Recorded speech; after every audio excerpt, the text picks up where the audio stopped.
Sounds good. Hey, everybody. Thanks so much for coming to tonight's edition of LSAT Prep for 170 plus. 170 plus. I don't know why I just said 170 plus. But anyway, we have Allison Gill Sanford with us, who's one of our sages at 7 Sage. And she scored a 173 on the December exam. So she is speaking from her own personal experience, and she's going to take us through kind of a presentation that details the different strategies that she used and that she can recommend. And there are also going to be ample opportunities for everybody to ask questions. So please do. You can do that either via the chat window below, or if it works out, you also have the ability to speak up. But generally, we just kind of type our questions first and then let the host call on us. So we can do that. And without further ado, Allison, take it away. Okay, thanks, Nicole. So I do just want to say, because I get the platform, the opportunity to, I love 7 Sage, and that's why I'm here. That's why I'm wanting to give back to the community and do these webinars. I was a long-time lurker, part-time poster on the forums during my actual prep, and especially in comparison to other forums that you can peruse that I'm sure some of you are familiar with, this is a very supportive, no BS community, and I really gained a lot from both of those aspects of getting advice. I think no one was trying to cut anyone else down, but at the same time, no one was sugarcoating the way this test is, and I think it's hard to find a community that will tell you the truth graciously, and that's what I think 7 Sage is. So that's why I'm here. I want to give back to this thing that has meant so much to me and ultimately helped me meet a huge personal goal. Scoring in a range that I initially thought might not even be possible for me. So I hope that you guys are encouraged, whatever your personal goals are, that this is a really good place to be to hit your own ceiling with this test. So with that, I'll get us started. I'm going to just begin by giving you guys sort of an overview of what I see as the key components of prep. And this is really for anyone, not just if you're trying to get to 170 plus, but if you're trying to get to some degree of mastery, and I think that scoring in the mid to high 160s is part of that spectrum as well, then I think you need to do all of these things to do well. All right, so we'll start off here. Key components. This is my big picture sense of the test. So I think that there are several key things that you need to do, and this is like sequentially how you do them when you attack the test. The first is mastering fundamentals. So for those of us using the curriculum, this is going through all of JY's videos and making sure that you hit every main lesson for all of the sections. And that's going to take a long time. I think it can be a little bit daunting for people, the sheer amount of material you have to get familiar with to do well on the LSAT, but the fundamentals are really important. You can't skip them. Those are the building blocks to the rest of your prep, and ultimately if you have holes in your fundamentals, if you sort of glossed over material or you didn't really internalize the lessons, you're going to get to the next stage, which is practice tests, and you're going to see those weak areas and ultimately have to go back and cover ground. So the first thing is pin down your fundamentals. And I will talk a little bit more about that as well. I do want to give, so this next part is practice tests with blind review. I just want to go over really quickly what that means because not everyone's aware of all the terminology. So when we say practice test with blind review, what I mean is the stage of your prep where you are taking full, proctored by your little app, your 7 Sage app, full practice tests under timed constraints. Simulating the actual test environment as much as you possibly can. And then later taking those materials, looking at questions that you were unsure of if you got the right answer or not, and reviewing them before you've scored your test, before you look at what the right answer is. And the blind review method that I espouse is actually something that I'm pretty sure Nicole invented, where you get a clean copy and do blind review. So you're going to print out from your PDF or photocopy from your book a completely clean copy of the test, copy over onto that clean copy, just circling the questions you weren't sure about, and then use the clean copy to take as much time as you need to work through those questions until you are as close as you possibly can be to 100% sure that you got that question right. The really huge advantage about blind review is if you do it with the clean copy, you're not going to fight your ego or your insecurities either way. Sometimes you can talk yourself out of the right answer that you picked last time if you know what you picked because you think you were wrong, you didn't have a good feeling about it. Or, you know, you can have the flip side happen where you have too much ego there and you think you're right over the LSAT, which we know we have to just give this test its due respect and admit that we are always the ones who are wrong, with very few exceptions where the LSAC looks back at a question and changes their mind about its validity. So that is what I mean by practice tests with blind reviews. So that's the second part of your prep. And then as you go into doing practice tests, you're going to notice your weak areas. And I don't think it always cuts along the lines of a particular type of LR question, but I think that, you know, it really is about knowing yourself as a student and figuring out, like, where are you weak? Is it that you get nervous when you see a certain kind of thing and you just have some confidence that you need to boost, or is it that, like, you actually are having trouble seeing the big picture in RC? So you're going to figure out as you do your practice tests where you're consistently hitting under, or you're consistently underperforming. And so those are kind of the big three areas that I see as really key to your prep. And then the last thing that's kind of a thread that goes through all of them is you need to cultivate both discipline and habit in your prep. So I think discipline itself can become a habit. I'm talking about getting back up when you fall down, which I'll speak to a little bit more toward the end of this seminar, how to deal with discouragement. But I really think discipline more or less encapsulates doing your work for a very long time when you don't feel like doing the LSAT anymore. And I know we've all been there where you might get through a certain thing and you just want to take time off. And sometimes that's necessary. Sometimes you need to go and detox from the LSAT and not look at it for a month or a week, whatever you need. But the ultimate goal of that is to come back with the stamina to do more. And so I'm looking at discipline as a trajectory over a long time period. But basically it means, like, you're not going to go watch Netflix, you're going to study for the LSAT. So you cannot get there without discipline. It's something that this test requires. And the more you habituate discipline, the less psychological barriers you have to sitting down and doing review. So that's just a good thing to know. You can kind of train yourself to have a certain amount of discipline if you structure it into your day. You know, 6 p.m. is the time where I hit the books, and you actually do it enough that your body and your mind expects that. That's how you habituate those disciplines. All right, so that's my large overview for what I think it takes to do this test. Actually, before I go on to this, I'll come back to the overview. I want to just tell you guys a little about my process and what happened when I was doing my prep. So I studied, let's see, this year I started studying in January, and I studied for about a month with the LSAT trainer. That was before I found 7 Sage. And I kind of tapered out. I couldn't really handle the amount of work that I felt like the LSAT was requiring at the same time as I had a pretty intensive job, and I knew I was going to quit my job in June in order to focus full-time on studying. So I put the book aside. I came back in June. I finished the LSAT trainer. A friend told me about 7 Sage, and I started the core curriculum. And then I studied from June through November, actually over 40 hours a week. So it was my full-time thing.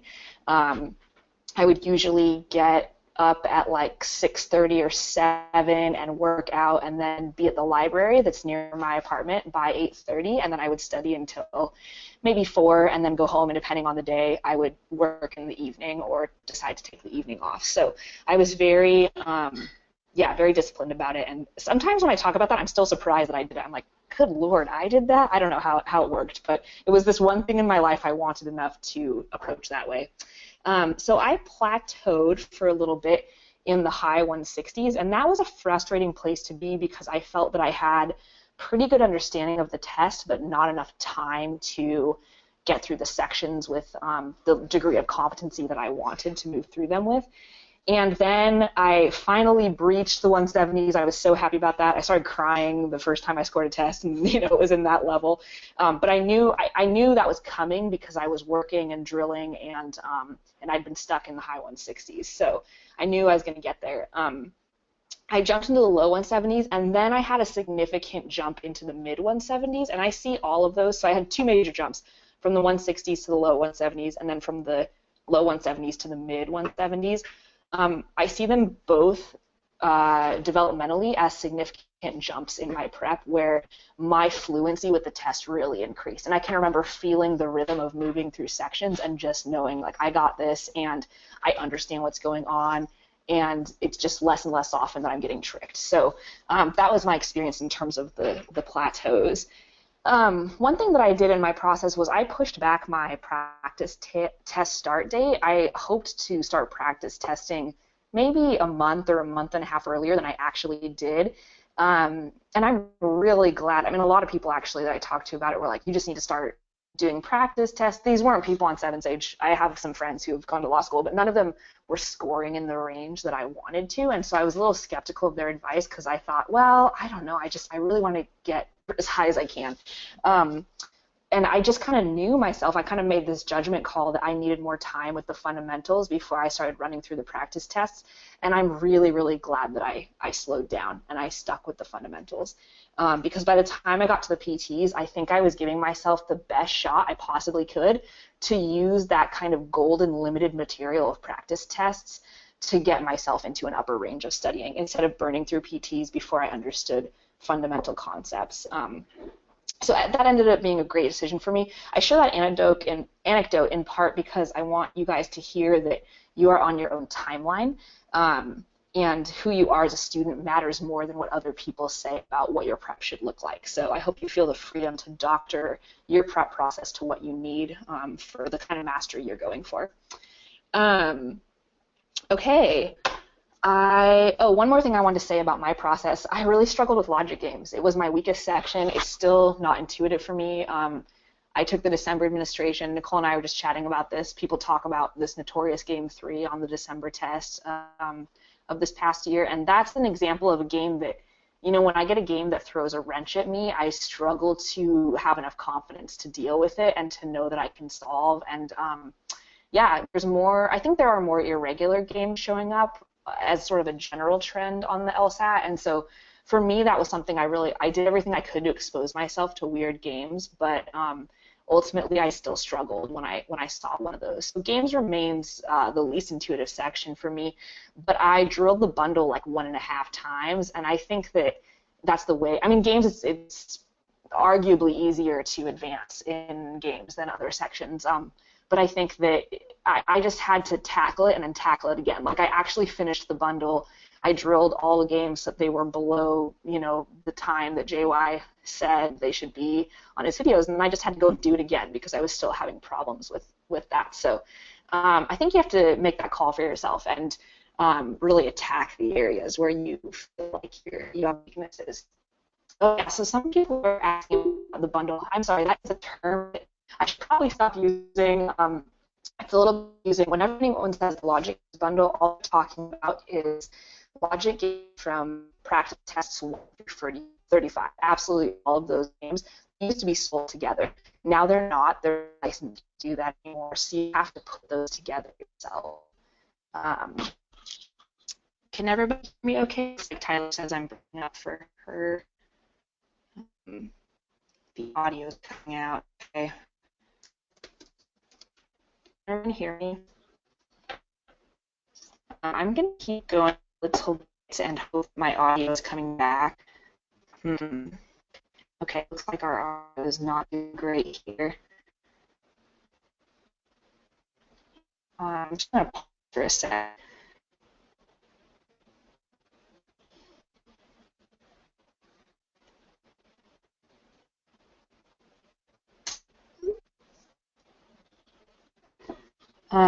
Yeah, I want to try like going out of the webinar and coming back, you're welcome to do that.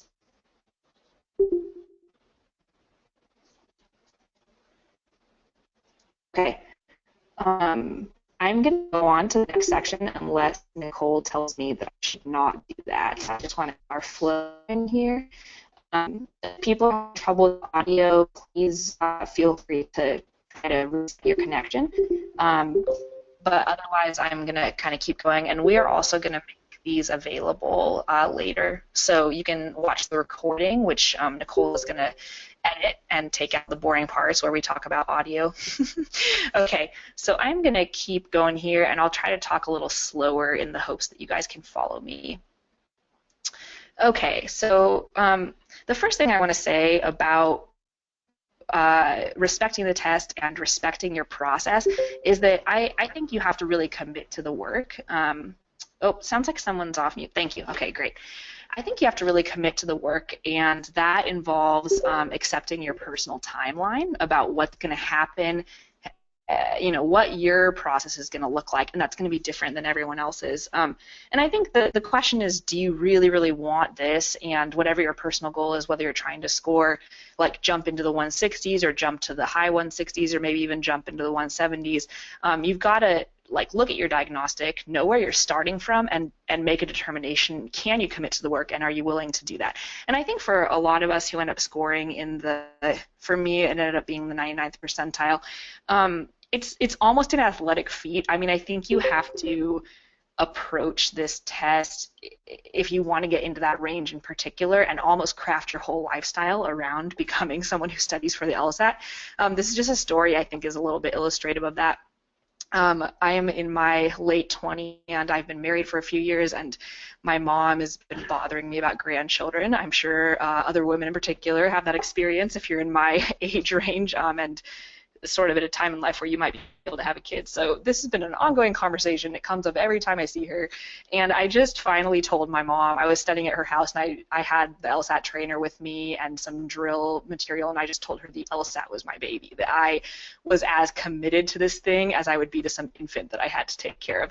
And I think it was maybe a hyperbolic statement, but I think that kind of edging on obsession about this test is sort of the attitude that helps you make these serious leaps into a new range in your scores. So I don't want to tell people to not have a healthy lifestyle or to be totally obsessive about the test, but I do think if you want to master it, you have to border on obsession a little bit.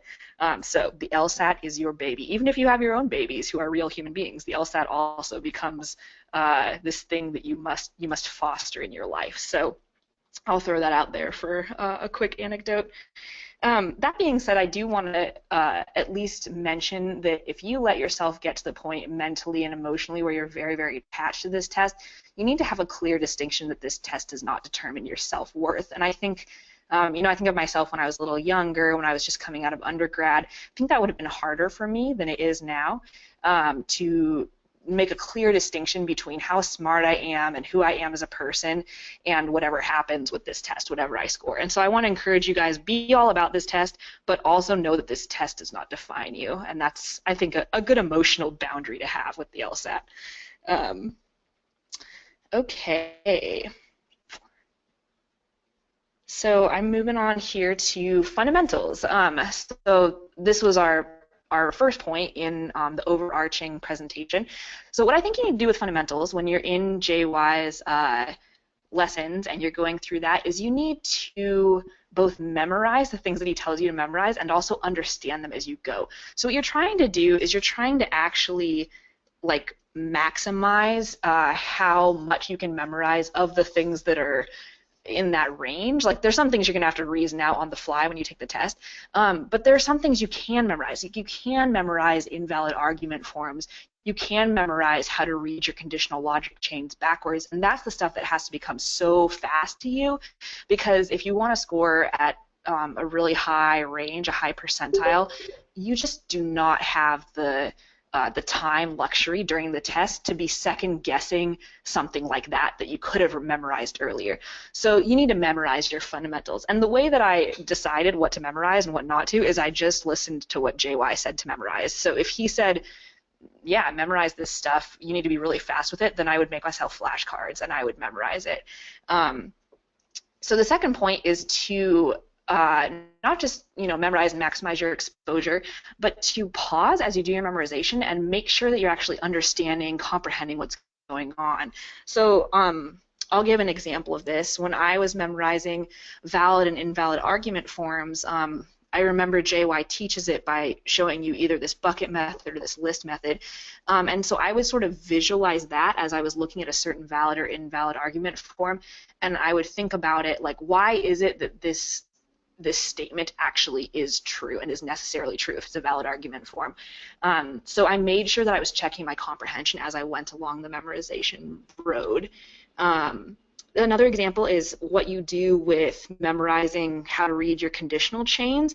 To always be constantly reminding yourself that when you're reading a conditional chain, you're looking at a symbol, a symbology basically, that is telling you about a relationship. So like, for example, with a biconditional, you should know you can read it both ways precisely because it's one thing that represents two relationships. And if you are just remembering how to read it right without knowing why you can read it that way, then you haven't totally understood what's going on with that biconditional. So those are just some examples for you to think about. Make sure you understand things that you're internalizing. And again, lock down the fundamentals before you move into your PT phase. I can't emphasize this enough, even if it takes you longer than you want it to, because ultimately it is a huge, you get huge dividends through investing time up front with knowing the fundamentals well. Yeah, I just think that familiarity is built from practice. So I suggest you move on to PTs when you are very, very solid in fundamentals, and you can know where you are based on just your ability to be honest with yourself in the study process. Okay, we're moving on to practice tests. This is the fun part where you start beyond all of that. First things first, just don't even mess around with untimed stuff. Like I understand the impetus to do it, but I think that's what your BR phase is for, your blind review, is that's when you get to look at the material untimed. And there's no point in essentially what I consider to be wasting fresh material, doing it under a simulated condition that does not mimic the test. The ultimate thing you have to get good at is taking the LSAT. You don't have to get good at taking a really particular part of the LSAT under conditions that don't have anything to do with the test administration. You have to get good at taking a full-length test. So that's what the practice tests are supposed to help train you for. So don't mess around with untimed or doing it in weird ways. And then, like I explained before about clean copies, you want a blind review with a clean copy. That's important, just so that you're not distracted by the things you did before. And sometimes all you need with a question you're struggling on is a second pass at it to look again and say, oh, okay, like I was just reading it wrong. And sometimes if you have your own markups on the page, you're not going to be able to have like a clean second pass at it, or you'll kind of create your own mental barriers to that. This is maybe the most critical, my next point, the most critical thing I think in prep tests in general is that you have to simultaneously become a student and a teacher, because you have to teach yourself. And the thing is, no prep test company can do this for you. I think everyone who's on 7Sage is on some level committed to self-study, because that's the model we have. Like, we do these modules and go through core curriculum, but it's ultimately a self-study tool. And I hope that, for that reason, it attracts students who are willing to put in the work to do that. But no teacher is going to be able to get inside your head and tell you what's happening. There might be some observable behaviors that someone can analyze and give you insight, but ultimately, like, you're the one who knows what's going on when you're trying to solve something. And so when you have a significant test, whether it's a hard one where you did really poorly, or a great one where you got over a plateau, like you scored for the first time in a certain range, you need to sit down and reflect and think about what was different. Make note of what you did, either things you did poorly or things you did well, things you changed. Were you pushing yourself to eliminate answer choices faster? Were you double checking your rules in logic games for the first time? Like, what was it that you shifted in that test? And as much as you can, try to become your own teacher by becoming a really good, researcher about your own study style. So that's something that I think is a key thing that will get you really far, not just in the LSAT, in life. If you can develop that kind of analytical skill about yourself, you can probe into any part of your life and think about how to improve it. So I really recommend spending time doing that and not just mechanically going through your tests. So the reason that PTs are so critical and important is that they teach you where you need to improve, but then they also give you the grounds on which to forge the habits you're going to need on the actual test. And ultimately, you need those skills to fall back on no matter what the administration you're going to sit for throws at you. So for this reason, I just tell people take at least 20 practice tests. I think that's like the minimum for you to start hitting your ceiling. And I ended up taking 19 tests, and that was partly a product of, two reasons that I only took 19. One is that I pushed my PT start date back farther because I wanted to master the fundamentals. And if I hadn't been hitting my goal range, I would have been in kind of trouble at that point. But the timing worked out for me where I was able to hit my goal range after almost 20 tests. The other reason I went under 20 is because I slowed down. I didn't do 3 tests a week. I did 2. I felt like I was going to hit fatigue if I did too many. And the last week I had intended to take tests the last week before my test, but I just didn't do it because I don't know, someone told me this on a forum, I can't remember who it was, that the most important thing I had to do was keep up my confidence, and I shouldn't just keep taking practice tests ad nauseum until the day of the administration because I could kill my confidence. And I had just done, I think my best practice test ever, I got like a 176 on it, and I just thought that's a good note to end on. I'm just going to go ahead and take 19 tests and just see how that works for me. So that was the right call for me. I think I'm on the low end of that range. I think most people are going to need to take at least 20, probably at least 30 in order to feel really, really comfortable with this test. But that is my guideline, is take at least 20. Okay, let's talk a little more about the specific sections. Right, I had my notes in a different order.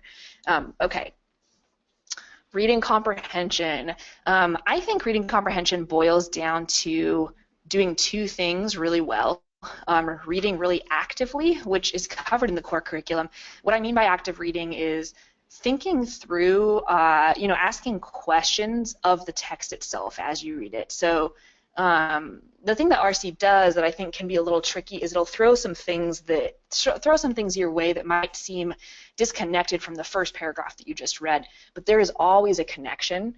There's always something going on that's intuitively there for you to grab onto, and so if you're ever reading and you're getting a little lost, or you're thinking, I don't see the connection between this idea that seems to be a main idea and this idea, they switched over, that means at that point you've like lost a connection. It was like a road that they laid out for you that you kind of got off the road. And what you want to do is be actively asking questions in your own mind in order to spur the connections, because the connections will come as you engage really proactively.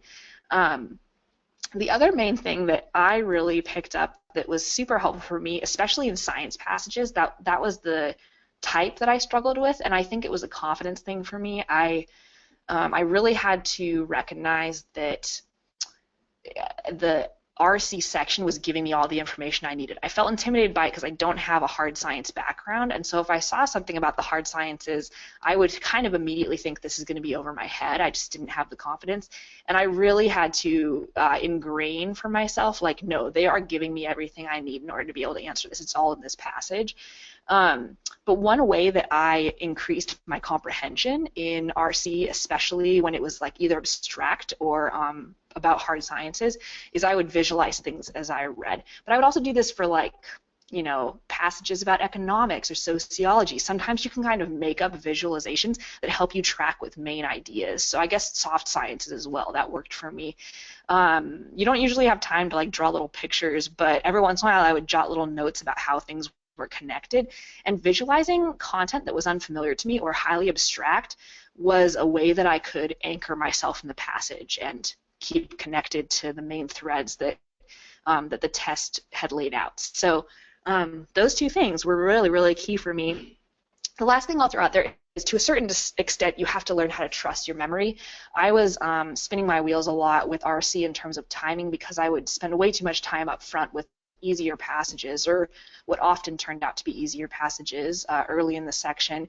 And there were questions that I knew the answer to, but I just wanted to go back and double check and dig for details, and that was just a waste of time. And so I learned over time to trust my memory and to essentially go with my gut. But it's not really going with your gut because you just read it. Like, there's a real reason that an answer is right, and so I learned to trust the little kind of shadow memories that I had about details in the text.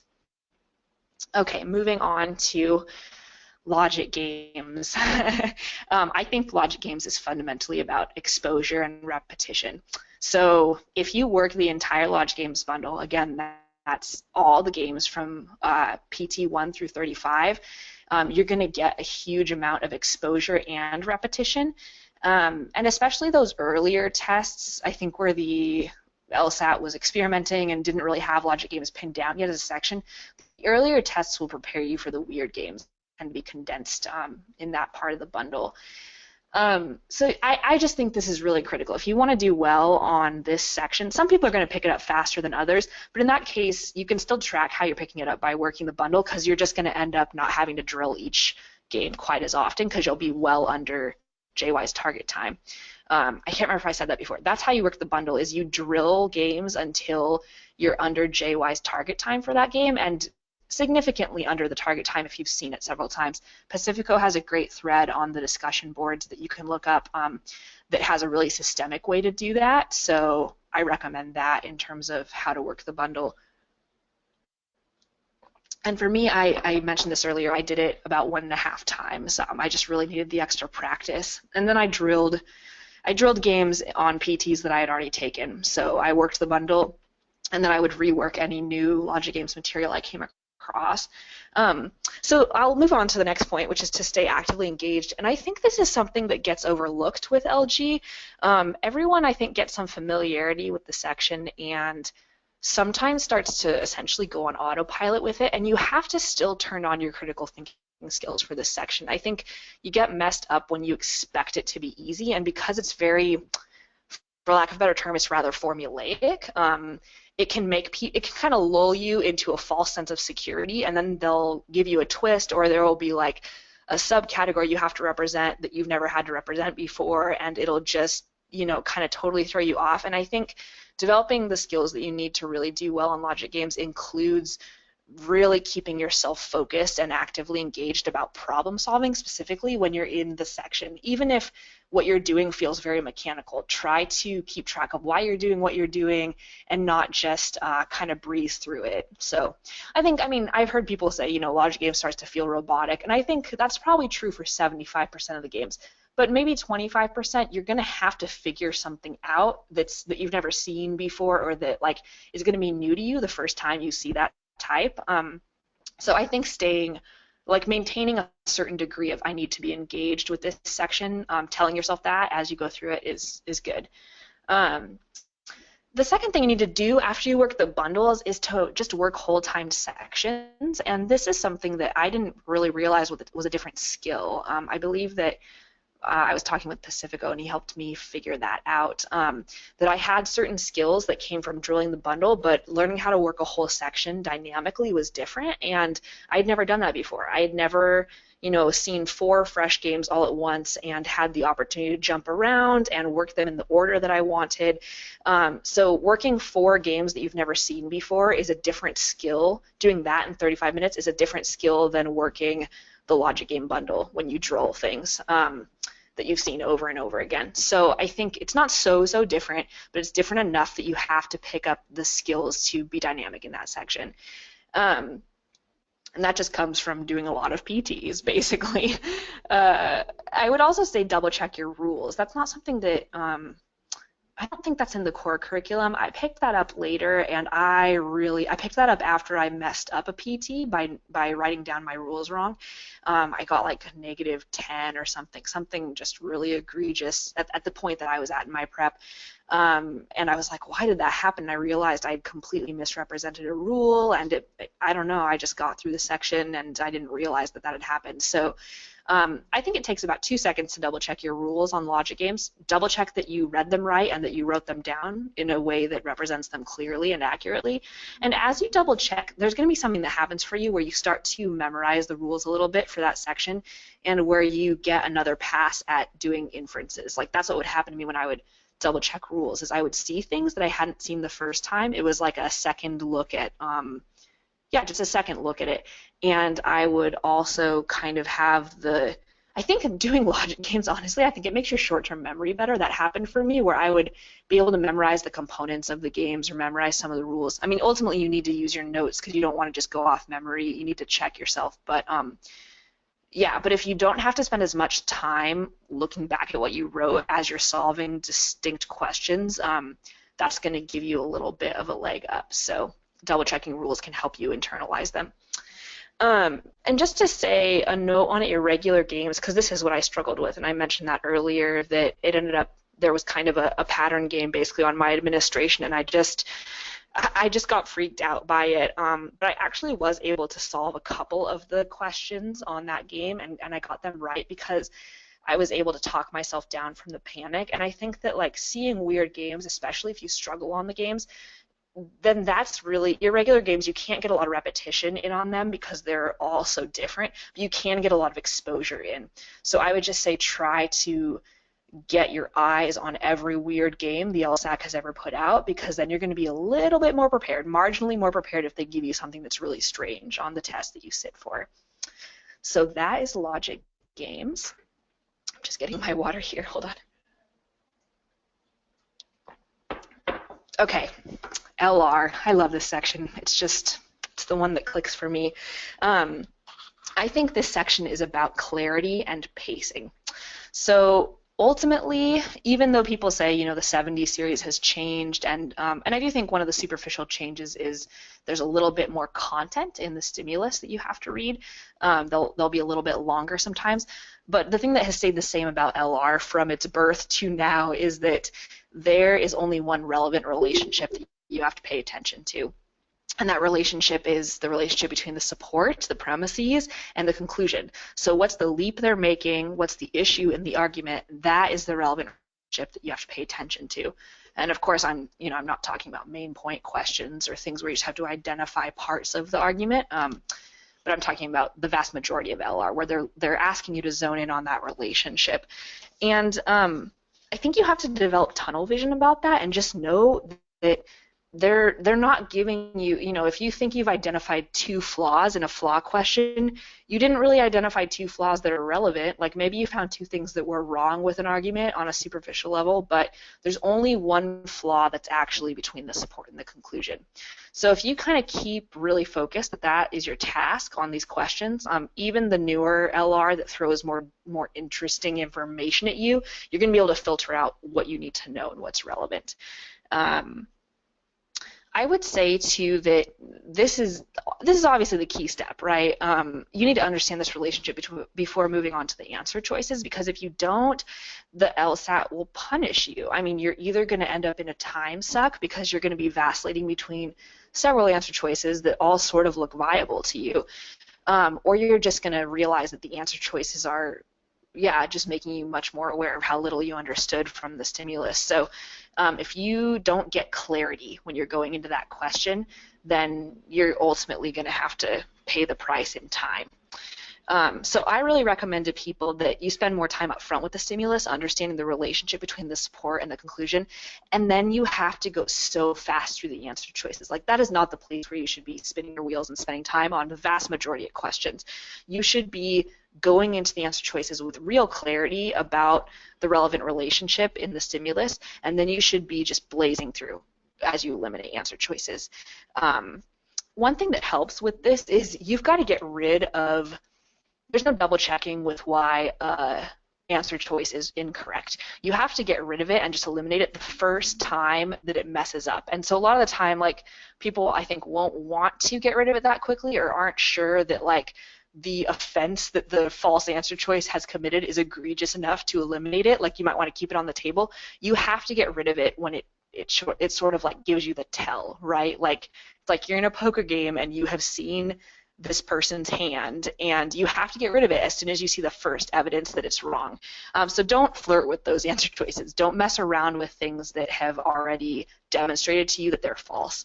That's how you go really fast through answer choices. So it's really worth it to do it. You might not even finish reading it, you know? You might read half of the first clause of the sentence and realize it's wrong because it throws in a really absolute term that couldn't possibly apply. You got to get rid of it at that point before you're even finished reading. That's how you're going to pick up the pacing you need to do well on this section. When to skip. We just did a seminar on skipping. I hope some of you were able to attend. It was really fun. It was a panel seminar, or webinar, excuse me. I think when you skip is when the relationship between the support and the conclusion is really fuzzy to you. You know you don't have that clarity. That's when you're going to end up, you know, paying for it in time. So that's a good indicator of when to skip. And I think the other like way that happens is you get really fuzzy when you're reading the stimulus itself, and you just can't understand what the words mean. Like you're going to have, or how the words connect. You're going to have just reading comprehension problems sometimes on certain questions. So that's a definitely place to skip and just come back to it. It might not even end up being a hard question, but if the first time you read it, it was like so confusing, and then you started reading it again, it was still confusing, I would say just skip at that point and come back to it and see if you get fresh eyes on it later. The third thing about when to skip, if you have multiple answer choices that look good, and I mean more than two, then you're probably not clear on the relevant relationship in the stimulus, and you probably just didn't realize you weren't clear, because that's way too many other choices to be looking good at that point in the problem-solving process. So I would also skip at that point if you can't narrow it down beyond that. For pacing, I really pushed myself to do 15 LR in 15 minutes, 20 and 20. And I tried to get to 25 at around minute 28. I didn't always get there. Sometimes it was like 29 or even 30 minutes by the time I was really approaching the end of the section. But what I was trying to do with my pacing is leave myself a full 5 minutes to go back and look at the really tough curve breaker question. And that is the thing that brought my LR, that kind of pacing, when I pushed myself to eliminate answer choices really quickly and just not spend a lot of time on questions that were easier and that I actually knew the right answer. I just like wanted more time to confirm. When I stopped confirming things and I just pushed myself to go fast, I would have 5-ish minutes at the end of a section, and it took my LR from the -3 or 4 or 5 range per section to like -0 to -1, because I had the time I needed to go back. And it was a stronger section for me, and maybe some of that is kind of a natural aptitude, but I think I saw a huge increase when I started really pushing my pacing. Okay. Getting back up. Oh, yeah, I said I would talk about this earlier. I think this has to do with discipline and some of the things I talked about earlier that are really essential to the test. It's actually a habit that you have to practice to get back in the game when you feel pummeled by this thing, and that's going to happen to everyone. I have a couple stories I just want to tell you guys, because I think it's good to hear from people who ultimately did well who had bad days, because that's all of our story. So I had a really bad PT. I scored it and I just felt terrible, and part of why I felt terrible is because I think it was 9 or 10 points below what I was used to scoring. At that point it was low for me, for sure. And I felt like it went fine. That was the other really weird thing about that PT. I didn't have this crushing sense of like I knew I had done poorly. I just kind of felt neutral about it, and then I was very surprised by my poor score. And I just went and got a chocolate cupcake and ate the whole thing on the bus ride home. And I think you just have to give yourself permission to be sad or mad, and then give yourself the rest of the day off when that kind of stuff happens, because you have to ultimately say, I'm going to come back tomorrow with renewed hope, and I'm not going to let this test take me down.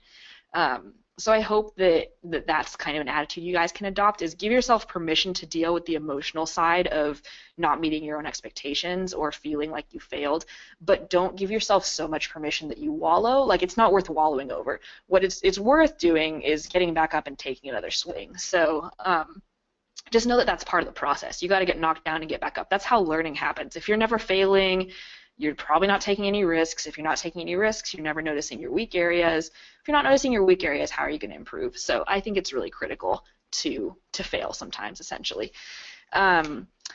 Another little anecdote I have is I had this happen during a practice test where I felt not terrible about the test itself, but I felt that I had really bombed a section, and it was LG. I was still struggling with that. And I knew I had done awful. I mean, I knew it was like, yeah, just way beyond what I wanted for that section. But I still had at least one section left. I might have had two. I know one of the upcoming sections that I still had to do was an LR. And I really couldn't shake this feeling, and I had to discipline myself because I had the proctor timer on. I was listening to it on my headphones, and I was like, nope, it's time to go on to the next one. I just can't wallow, I had to discipline myself to put away the disappointment and then focus on that last section. And that practice actually ended up being really invaluable for me on the real test because I felt like I bombed logic games and it wasn't my last section. It turned out that I got -4 on that section. It wasn't awful, but it wasn't what I was expecting to score. So that practice of having in the middle of a practice test to say, I have to move on and focus on this other thing and let that feeling go, that ended up being really critical practice for me.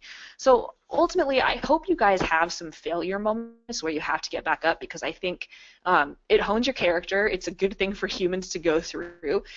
This test is going to require that of you, but I think additionally, it's just going to really serve you well on the test itself if you have to deal with that sinking feeling. And maybe you won't. Maybe you'll have an administration that goes great for you and you won't feel bad about it. But if you do, you have to be able to push on and do the next section. Okay. How to blind review for results. Yeah, I just want to come back to this because I think it's the most critical part of the whole prep test. This is where you see the gains. This is where you see the improvement. I mean, you're going to see some initial improvement after you go through the core curriculum, but this is where you really hone your skills. I think that it was Jimmy on the skipping seminar was calling blind review your laboratory, and I really like that term. It's your laboratory for experimentation to figure out what's going well, what's going wrong, and I think the key thing for blind review is you've got to just put in the time for it. You can't fudge it. You can't kind of gloss over reviewing questions and then look up someone else's explanation for it on a forum or look at JY's explanation like right away. You can do that later, especially if you want clarity or you want to see how someone else reasoned it out, but you've got to put in the time. So what a lot of people do, like I'll take LR as an example for blind review, a lot of people will actually write out or at least verbalize why they eliminated each answer choice and why they ultimately chose the choice that they chose. And I think that some version of that, you might not have to write it out or speak it out, but some version of that where you have that kind of clarity, and that just requires you putting in a lot of time. I think that that's so critical because you need to give your mind time to make the leap rather than just looking at someone else's ability to make that leap. Like you're ultimately trying to get your mind to see a connection during BR that for whatever reason on the test you weren't fast at making that connection. So you need to give yourself space to kind of grow in that area. I think you need to this is my second point here, be really honest with yourself about when you do and don't understand things. So, it's easy to want to kind of pretend that we understand, but I don't think there's a lot of room for any kind of ego on this test, and you just need to be kind of really brutally honest about what you get and what you don't get. I remember there was a question that I was really convinced I understood really well, and it was something about maybe the formation of black holes. It was an LR question. I don't remember. It had something to do with astrophysics. But I realized I had sort of like talked myself into thinking I knew what was going on, and I'd completely missed the point of the stimulus. So being really honest about when you have clarity and when you don't have clarity is a really helpful habit. And I will say the last thing about BR is kind of cut your losses. Like there's going to be some questions you always struggle with, and they're just not going to sit well with who you are when you read it. It's going to be like your nemesis question, and it's not really worth spending 10 hours figuring out what's going on with that question. Like you need to at some point say, this is just a question that maybe I have maxed out what I can learn from this, because there are a lot of LR questions for you to expose yourself to. So I think you should do your best, kind of, give it your best shot to figure out what went wrong, if you got something wrong or if you didn't understand it well in BR, but ultimately you have to decide to move on and cut your losses with those questions that are just going to be really sticky for you.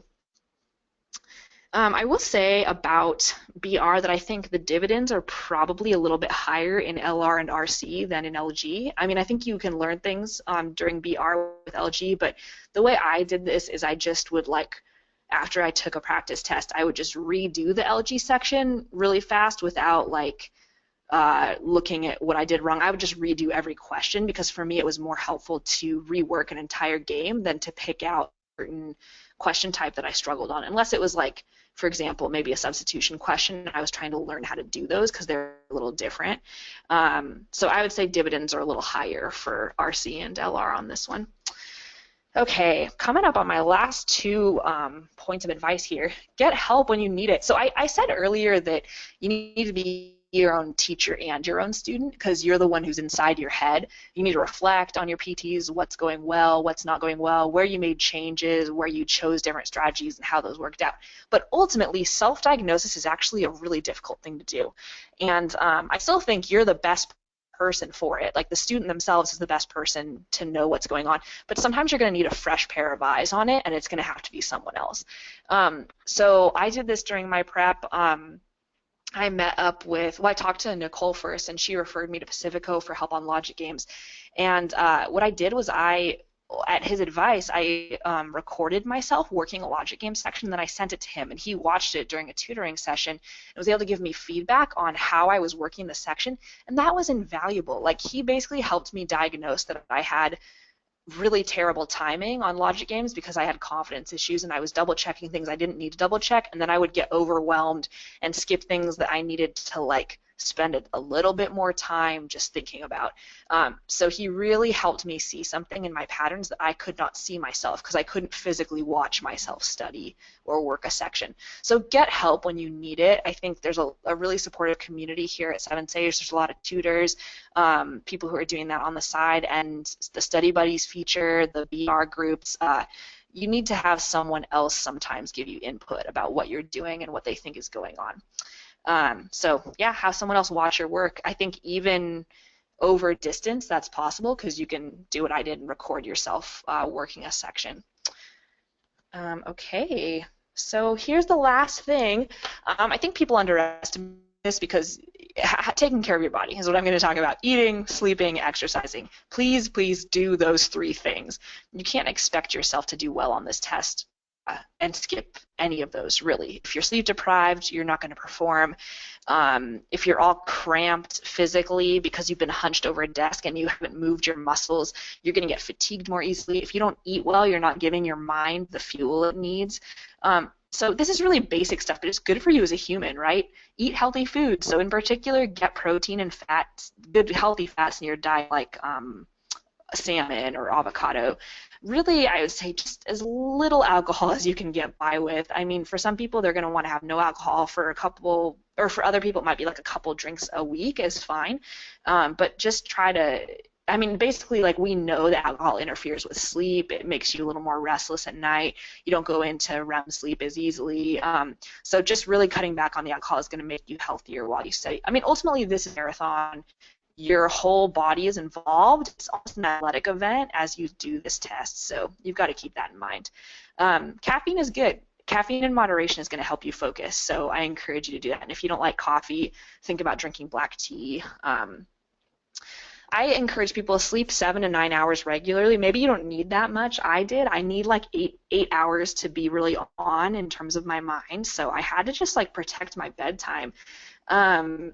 And waking up at the same time every day, even on the weekends, I know it's tough, but that will help your body know it's time to wake up so you don't fight with yourself about when to get out of bed. This is probably harder for some people than others if you happen to be a morning person. But I would say wake up at 6 a.m., especially the month before the test. You need to have all cylinders firing by the time you're sitting down for the test at 9 a.m., so you've got to be up early. And you need to know that that's your rhythm. Your body has to know. And the last thing I would just say, try to do some cardio as well as stretching for exercise. I think stretching is really important because you're sitting so much. And I did some yoga before I took the test. I bought like a Groupon for it, and it was really helpful for me. And then I would run. So those were the two things I did.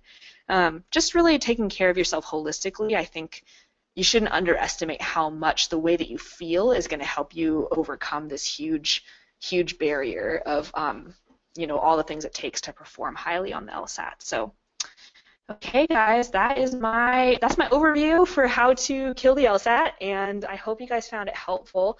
I know I talked for almost an entire hour. I can do that pretty easily. So I know we're toward the end of our time for the seminar here, but I do want to take a few questions. If there's anyone who has questions, feel free to type it in the chat, or you can unmute yourself as well.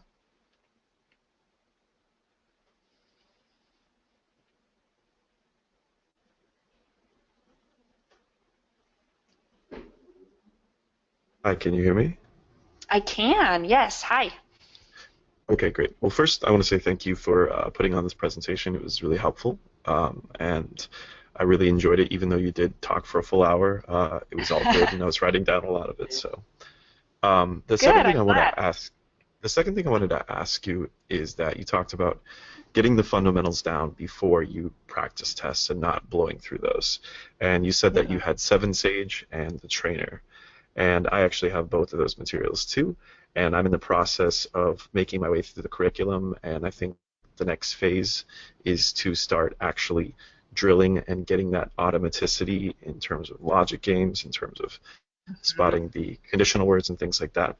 So my question is, what specifically drills did you use from each resource, whether it be the trainer or Seven Sage? And like Mhm. the more specific you can make it, the better, because I'm in the process of trying to be my own teacher on that as well. But I would definitely be interested in your specific advice. Thank you. Yeah, absolutely. It's a great question. I did it all. I did the entire LSAT trainer. If there were drills that were harder for me, sometimes I would like erase what I had done in the trainer and photocopy it and re-drill it. I had a file of stuff. It was like my suck file, stuff I thought I sucked at, and I would just go through it over and over again. So one thing I remember doing several times is the numbers inferences stuff for logic games in the trainer, where you're just supposed to be able to quickly see like if there's 5 things in one category and 4 in another, and you're only supposed to have there's only 9 slots, then that means that's all filled. And I didn't do well initially with the numbers inferences, and so I ran through those drills in the trainer multiple times.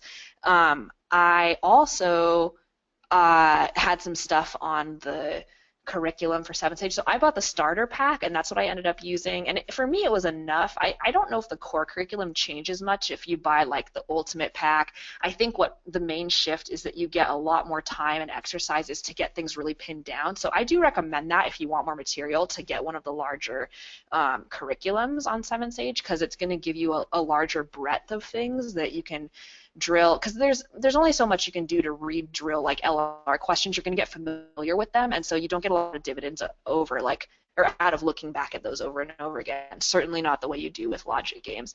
Um, I just kept track of what I didn't feel was intuitive for me, and I would redo that stuff. So I watched several of the videos again. I would go back to the basics. I watched the fundamental videos about support and conclusion.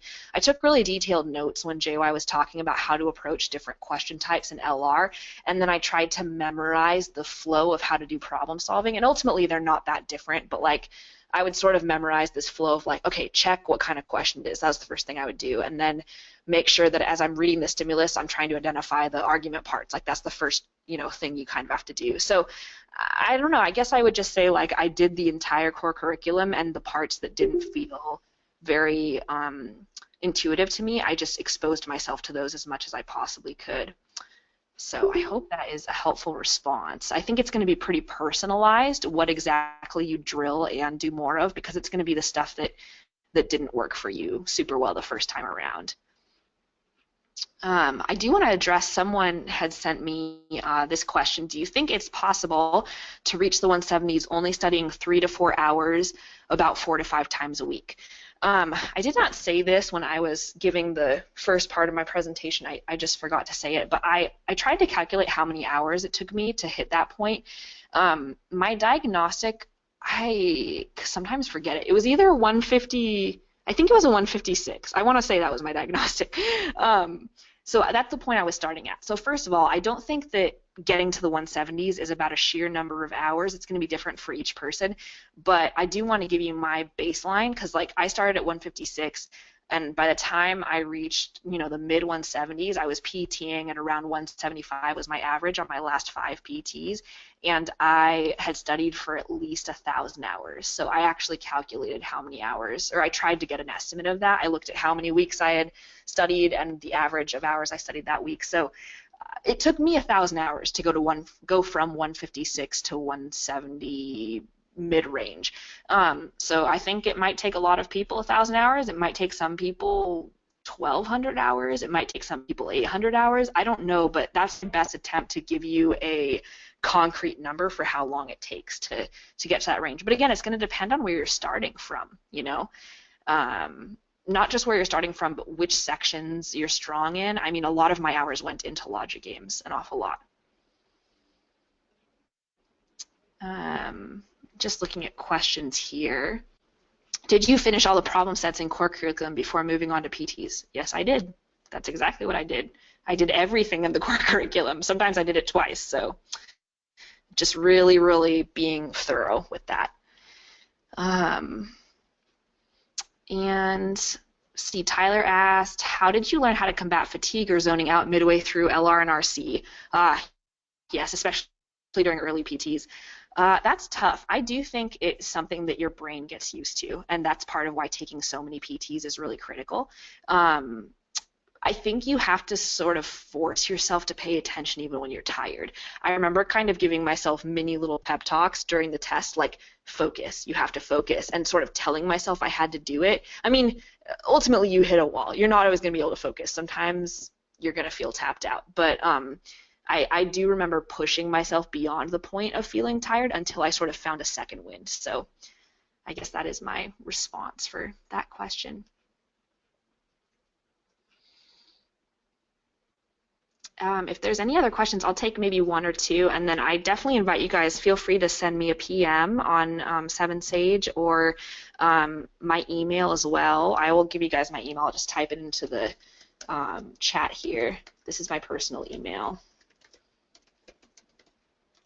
Thanks for the sweet message. People are saying nice things. I love you guys. I'm doing this for you because this was such a supportive community for me. So very, very happy to pass on some of the things I've learned. All right, well, I don't see any other questions coming in, so I think we'll go ahead and sign off here. I really appreciated being with you guys. I hope the things I've learned can be helpful for you in your prep as well, and feel free to reach out if you have any further questions. Good luck, everybody. Have a good night.